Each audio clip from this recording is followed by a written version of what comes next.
Ар бир доордун өзүнүн акын жазуучулары болот. Ошол акын жазуучулар ошол доордун сүрөтүн тартып, болгону болгондой чыгармаларына калтырышат. Кыргыз жазма профессионал адабияты пайда болгондон бери карай турган болсок, дүйнөлүк алкакка чейин көтөрүлө ала турган мыкты акын жазуучулар чыгыптыр. Алар өз кезегинде топ жарып, күчтүү толкуп кыргыз адабиятынын тарыхында калышты. Ал эми кыргыз адабиятынын бирден бир үмүтү болгон азыркы жаштар эмнени ойлоп, эмнени жазып жатты экен? Деги эле жаштар арасында кыргыз адабиятынын жүгүн көтөрө туруучулар барбы? Мына ушул суроолорго жооп издеп, жаңы толкун аттуу жаңы программабызды баштайбыз.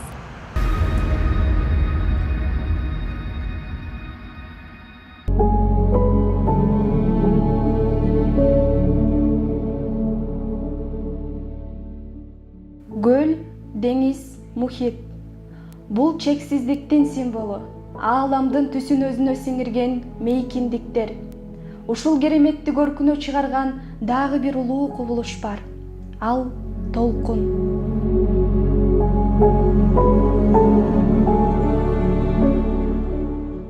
Толкун уламжээк урунуп, зоо ташка чабылбаса, өжөрлөнбөсө, көшөрбөсө, деңиз түбүндөгү булганыч нерселерден арылбайт эле.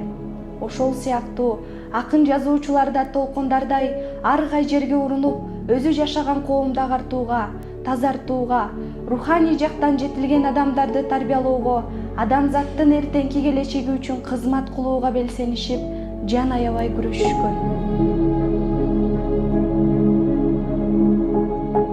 Кыргыз жазма адабиятынын калыптанышына, өнүгүп өрчүшүнө албетте коомдук турмуштун жагдайы, өлкөнүн экономикалык абалы жана башка маданияттын таасири болот. Кыргыздын жазма адабияты боюнча жазгандардын көпчүлүгү укканын, билгенин, божомолдогонун жаза беришет дагы. Кыргыз адабиятынын тарыхы бурмадан болгон. Ушуга байланыштуу Сыдык Карачиповдун мууну, Сыдык Карачипов 1900-жылкы, тынысталып 1901 жылкы. Анан Сыдык Карачиповдун аксакалы, андан да аксакалдар бар, бирок мындай көзгө көрүнгөндөрү, ошолордун бардыгын биз жаап койгонбуз да. Эки себеп. Биринчисинен эл душманы, экинчиден антисоветтик ытлар жазган дейбиз да. Кыргыз адабият башталышында Касымалы Байыновдун ажары, анан Мукай Элебаевдин узак жолу кыргыз жазма адабиятынын негизи болуп саналат. Муну ошол кезден ушул кезге чейин программадан да алынбайт. Бийлик ойлогон идеяларын адамдын аң сезимине терең орнотуп, биретоло сиңирүү үчүн ар кандай иш-аракеттерди жасаган.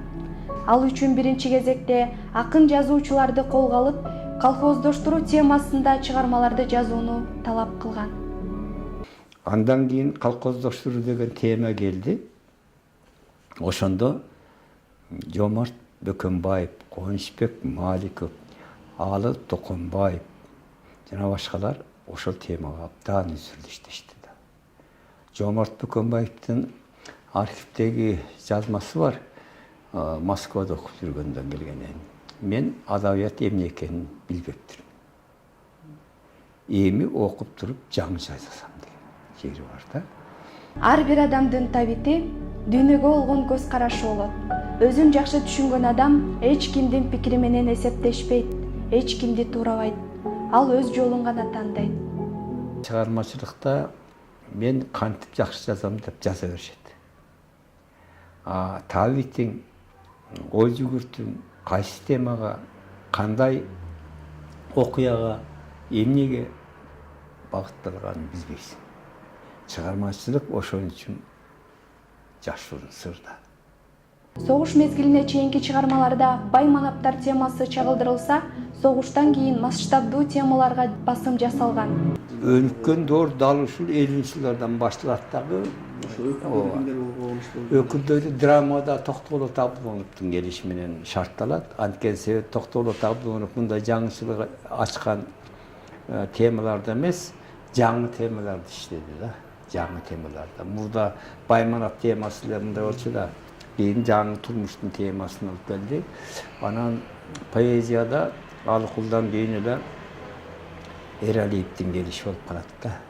Сүйүнбай Эралиевдин келиши болуп калат. Бул киши классикалык үлгүдөгү ырлар менен анан ал ырларда бир касиет бар да, поэтикада касиет деп коюшат. Чеберчилик маселесин койду да. Бизде 11 муун анан акыркы сап, кийинки сап менен уйкашып турса болду поэзия дечибиз да. Ал киши андайга барган жок да, ал киши ойноду. Адамдын кет башынын психологиялык портретин ачып берүү, сезимге басым жасоо сыяктуу өзгөчөлүктөрү менен келген 60-жылдардагы адабият жалаң жакшы жаңылыктар менен коштолуп, кыргыз адабиятында эң эле гүлдөө өнүккөн учур болгон экен. Айрыкча 60-жылдардын башында космостук тема келгенде бул киши айрым адабиятчылар Рамис Рыскулов менен байланыштырып жүрүшөт. Бирок басма сөзгө чыккан, басма сөздөгү таржымалы боюнча Эралиев. Омар Султанов агабыз бар, ал киши мен баштаганда эле ачык эле жазып, ачык эле айтып жүрүшөт. Жок. Рамис Рыскулов, Сүйүнбай Эралиевдер биринчи чыккан. Рамис Рыскулов өзү айтчу, мен орустар туура жазгам дечи. Түз сүйлөчү ал киши. Эралиев болсо бул кандай тема болот экен деп аңдып отуруп жазат. Ошон үчүн Акыттар, Жылдырга саякат деген поэмалары түшүндүрүлбөй калган. Кыргыз сынчыларынын деңгээли жеткен эмес.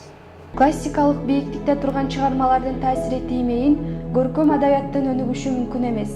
Жазуучулар дүйнөлүк адабияттын мыктыларын үлгү тутуп, таасирленип, өзүндөгү көрөңгөгө жууру олтуруп, жакшы чыгарма жаратат, өз стилин табат. Ал эми адабиятта өз стилин тапкан жазуучу мыктылардын мыктысы деп бааланат.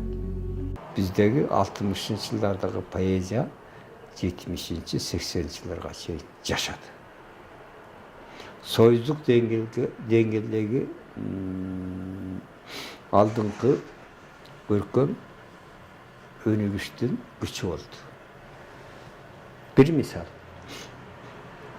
Sultanovlardan keyin Kırgız poeziyasına Turar Kojamberdiyev, Jolon Mamutov деген эки өкөтөн мыкты акындар келип кошулду. Булар Кыргыз поэзиясы менен кийинки Эралиевдер баштаган жаңычыл мүнөздөгү поэзиянын поэтикалык элементтерин бириктирди. Окуганда кыргыз поэзиясы, ойлонгондо орус же да башка элдер ушундай гибрид кылды да. Гибрид кылды. Ошол эле формада, ошол стилде, ошондой жасашты. Анан кийин чыныгы гибрид деп айтып берейин, гибридтик белгини Сагын Акматбекова жасады.